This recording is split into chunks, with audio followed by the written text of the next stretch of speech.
কষ্ট করে আর মিষ্টির দোকানে যেতে হবে না। যদি বাড়িতে এত সুন্দর পারফেক্টভাবে বানিয়ে নিতে পারেন তাহলে আর বাজার থেকে কিনে খেতে যাবেন কেন। তো চলুন দেখা যাক।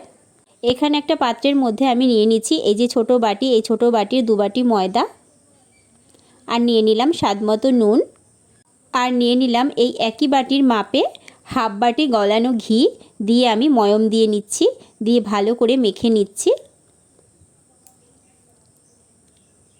এই যে ময়মটা দিয়ে এরকম আমি চেক করে নিলাম, দলাটা পাকিয়ে দলাটা ভেঙে গেল, তার মানে একদম পারফেক্ট হয়েছে। এবার কিছুটা জল দিয়ে আমি এখানে একটা ডো রেডি করে নিলাম। ডোটা কিন্তু খুব নরমও হবে না আবার খুব শক্তও হবে না, ঠিক এইরকম করে একটা ডো আমি এখানে রেডি করে নিয়েছি। এবার গ্যাসে একটা কড়াই বসিয়ে তাতে দিয়ে দিয়েছি 2 কাপ জল, আর দিয়ে দিয়েছি 4টে ফাটিয়ে নেওয়া এলাচ, আর 1 কাপ চিনি দিয়ে একটা শিরা আমি রেডি করে নিচ্ছি। এই যে বেশ ভালো করে জাল করে ফুটিয়ে নিয়ে একটা শিরা আমি রেডি করে একটা পাত্রে ঢেলে নিলাম।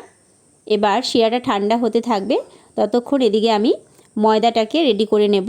এরকম লম্বা শেপে একটু গোল গোল করে ঘুরিয়ে নিয়ে চৌকো শেপে কেটে নিচ্ছি। এরকমভাবে সমস্তটাই এই দেখুন আমি এখানে চাকুর সাহায্যে কিন্তু কেটে নিচ্ছি, কেটে নিতে হবে।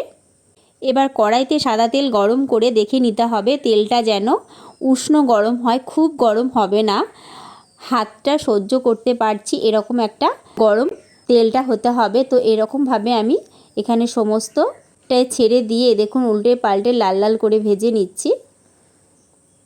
এবার ভাজা হয়ে গেছে, আমি তেল থেকে তুলে নিয়ে এই যে দেখুন মিষ্টির শিরার মধ্যে কিন্তু ডুবিয়ে নিচ্ছি।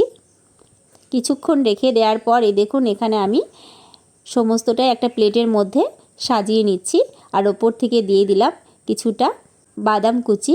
আপনারা পছন্দ মতো বাদাম দিতে পারেন, এখানে আমি আমন্ড কুচিটা দিয়েছি, দিয়ে আমি প্লেটে কিন্তু পরিবেশন করে দিয়েছি।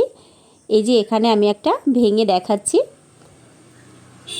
এটা কিন্তু খেতে খুব ভালো লাগে। আপনারা একবার এরকমভাবে ট্রাই করে দেখতে পারেন, সত্যি খুব ভালো হয়, টেস্টি হয় খেতে। দেখে নিশ্চয়ই বুঝতে পারছেন আমার আর বলার কোনো অপেক্ষা রাখে না।